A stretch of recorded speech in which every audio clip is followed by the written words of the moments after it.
रात्र गडद काळोखात बुडाली होती। पार्टी संपली तेव्हा 12-12:30 उलटून 1 वाजत आला होता। लहान गावातली पार्टी म्हणून फारसे लोक आले नव्हते। दिवसभराच्या गोंगाटानंतर आता सगळीकडे निवांत शांतता पसरली होती। गावाच्या शेवटी असलेल्या त्या मंडपातून दोघे मित्र बाहेर पडले। एकाच बाईकवरून ते घरी जाणार होते। गाव मोठं नव्हतं, पण त्यांच्या घरापर्यंत 7-8 किलोमीटरचा रस्ता त्यांना पार करायचा होता। त्यात थंडीही अंगात शिरली होती।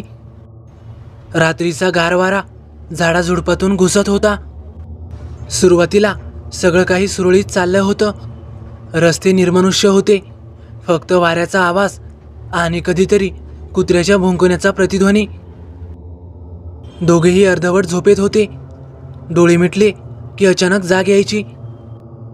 आता ते गाव ओलांडून बरेच पुढे आले होते आणि अचानक बाईकने अडखळायला सुरुवात केली।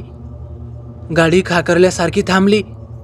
त्यांनी दोघांनी मिळून कितीतरी वेळा स्टार्ट करण्याचा प्रयत्न केला, किक मारली, पंप केलं, पण बाईक काय पुन्हा सुरू होईना। रस्ता पूर्ण काळोखात बुडाला होता। दिवसभर गजबजणाऱ्या दुकानांची शटर आता बंद पडली होती। एखादं मंद पिवळं ट्यूबलाईट कुठेतरी टिमटिमत होतं, पण त्यालाही जणू अंधार गिळून टाकत होता। साल्या, आता काय करायचं? पहिल्यानं विचारलं। अरे यार, काय करणार? गाडी दुकानापाशी लावू आणि पायी निघू। सकाळी आलो तर मेकॅनिक मिळेल। शेवटी त्यांनी बाईक एका बंद किराणा दुकानापाशी लावली आणि रस्त्यावरून पायीच निघाले। रस्त्याच्या दोन्ही बाजूंनी मोठी मोठी झाडं होती। थंडीमुळे वारा अधिकच थंडगार वाटत होता। अधूनमधून पाने खसखसत होती। रात्रीच्या शांततेत तो आवाजसुद्धा भला मोठा भासत होता। दोघांनी चालायला सुरुवात केली, पण मनात विचार आला, 6-7 किलोमीटर रात्रभर चालायचे म्हणजे काय अवस्था होणार? पाय जड झाले होते, डोळ्यावर झोपही येत होती। वाहन तर सोडाच, कुत्रं मांजरसुद्धा त्यावेळी रस्त्यावर नव्हतं। 5-1 मिनिटं चालल्यानंतर ते दोघे सुद्धा एका ख्रिश्चन दफनभूमीजवळ आले। 2 बाजूंनी उंच झाडं, लोखंडी गजांचा फाटक आणि आतमध्ये असंख्य थडगी। रात्रीच्या काळोखात पांढऱ्या संगमरवरी थडग्यांची अस्पष्ट रांग दिसत होती। त्यांच्या घराजवळ दफनभूमीचं दुसरं दार होतं। जर त्यांनी त्यातून आत जाऊन शॉर्टकट घेतला तर अंतर निम्म कमी झालं असतं, पण दफनभूमीतून जायची कल्पनाच अंगावर काटा आणणारी होती। बघ रे, जर आपण सरळ रस्त्याने गेलो तर अजून 5 किलोमीटर चालावं लागेल, पण ह्या आतल्या वाटेने गेलो तर 2-3 किलोमीटर वाचतील। हो रे, पण रात्रीच्या 1-2ला थडग्यातून जायचं? मला तर धाडस होत नाही बाबा। दोघे थोडा वेळ थांबले। रस्त्यावर निवांत शांतता पसरली होती। गाव मागे पडलं होतं। पुढं फक्त मिट्ट काळोख आणि वाऱ्याच्या वाजणाऱ्या शिट्ट्यांचा आवाज सर्वत्र घुमत होता। जाऊया का? चल, धीर करून जाऊया, पटकन बाहेर पडू। शेवटी त्यांनी दफनभूमीचं गेट उघडलं। कर्णकर्कश आवाज करत ते गेट हळूहळू उघडलं आणि त्यांनी आतमध्ये पाऊल ठेवलं। आत शिरल्यावर एकदम वातावरण बदलल्यासारखं वाटलं। बाहेरचा रस्ता जरी शांत असला तरी इथल्या शांततेला वेगळंच भय होतं। झाडाच्या फांद्यांमधून येणारा गार वारा, थडग्यांवर पडलेली सावली आणि पायाखाली चर्र असा आवाज करणारी कोरडी पानं। अरे, तुला माहितीये का? पहिला म्हणाला, काय भूतांना पण धर्म असतो का? काय माहीत, भूत म्हणजे भूतच असतात की, पण इथे तर ख्रिश्चन थडगी आहेत, मग ख्रिश्चन भूतही असतील ना? मग ख्रिश्चन भूतही असतील की? दोघं थोडं हसले, पण मनातून ते दोघेही घाबरलेले होते। रामरक्षा म्हणूया का? हो म्हण, पण जर भूत ख्रिश्चन असेल तर त्याच्यावर रामरक्षा मंत्राचा काय उपयोग? दोघंही अर्ध गंमत म्हणून अर्ध खरं म्हणून गप्पा मारत चालत होते। पण पावलांची गती वाढत होती आणि तेवढ्यात अचानक एका बाजूच्या झाडीतून ठक ठक ठक असा आवाज यायला लागला। लयबद्ध हातोड्याचा आवाज रात्रीच्या त्या मृत शांततेत तो आवाज प्रचंड भयानक भासत होता. दोघेही थबकले. पाय आपोआप थांबले. कसला आवाज आहे रे हा? माहीत नाही, पण वाटतं कुणीतरी दगड फोडतोय. आवाज जिकडून येत होता तिकडूनच बाहेरचं दुसरं गेट होतं. म्हणजे त्यांना त्या ठिकाणी जायलाच लागणार होतं.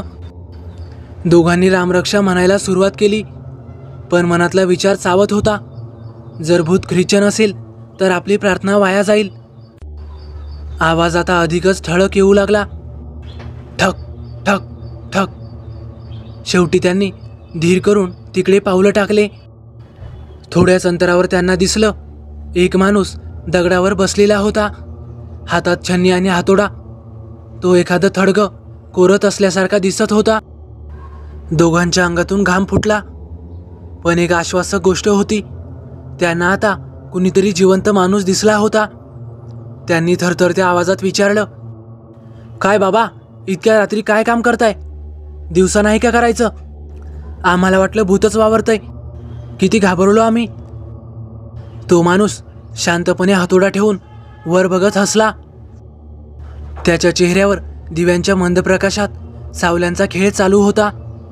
त्या हसण्यात काहीतरी विचित्र होतं. जिवंत माणसाचं नाही, पण मृत शांततेचं हसू. अहो काय करणार, हल्लीचं शिक्षण पण ना काही कामा राहिलं नाही. पहा ना. त्याने थडग्याकडे बोट दाखवलं.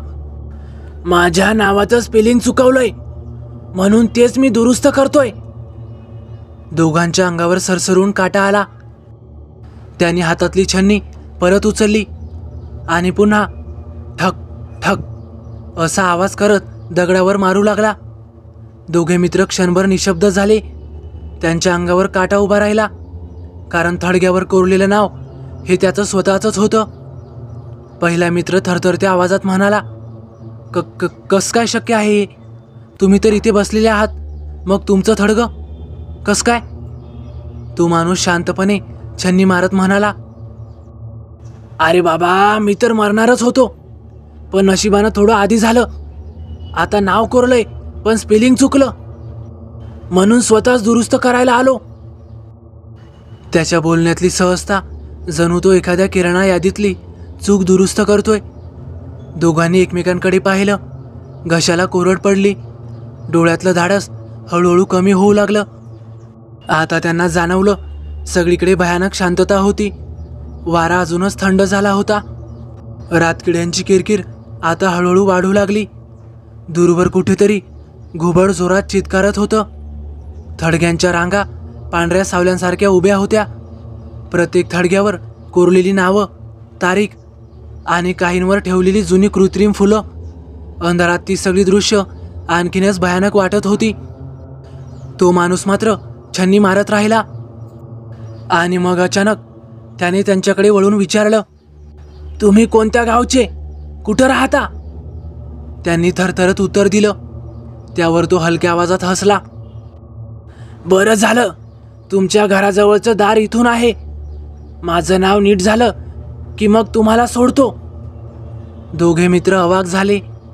तो आम्हाला सोडणार म्हणजे अर्थ काय? तेवढ्यात बाजूच्या थडग्यातून काहीतरी हल्ल्यासारखा आवाज आला. जणू माती हलते. दोघांचे प्राण घशात आले.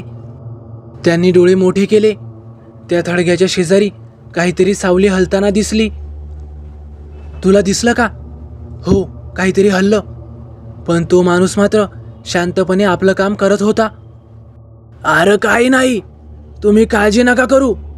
रात्री इथं असं होतच राहतं. त्यांच्या पायाखालची जमीन सुटली होती. दोघांनी एकमेकांकडे बघितलं आणि ठरवलं, आता इकडून पळायचंय. पण जसं ते मागे वळले तसंच थडग्यांच्या सावल्या हलू लागल्या. जणू सगळीकडून कुणीतरी उठून येतंय. त्यांनी धावत सुटण्याचा प्रयत्न केला, पण पायांना जडत्व जाणवत होतं. जणू जमीन ओढून धरते. आणि अचानक कानावर एक आवाज घुमला, अरे कुठं जाताय? अजून स्पेलिंग दुरुस्ती पूर्णच झालेली नाही. तो माणूस हातातली छन्नी हवेत फिरवत उभा राहिला होता. त्यांनी मागे वळून पाहिलं. त्याच्या डोळ्यात आता विचित्र चमक होती. त्याच्या चेहऱ्यावरचं मांस जणू हळूहळू वितळत होतं. खालचा जबडा सैल सुटल्यासारखा खाली लटकला होता. आता स्पष्ट झालं, तो जिवंत माणूस नाही, तो म्हणजेच त्या थडग्याखाली गाडलेला आत्मा. कसंबसं देवाचं नाव घेत जीवाच्या आकांताने ते तिथून पळत सुटले. थोड्या वेळातच ते त्यांच्या घरी आले.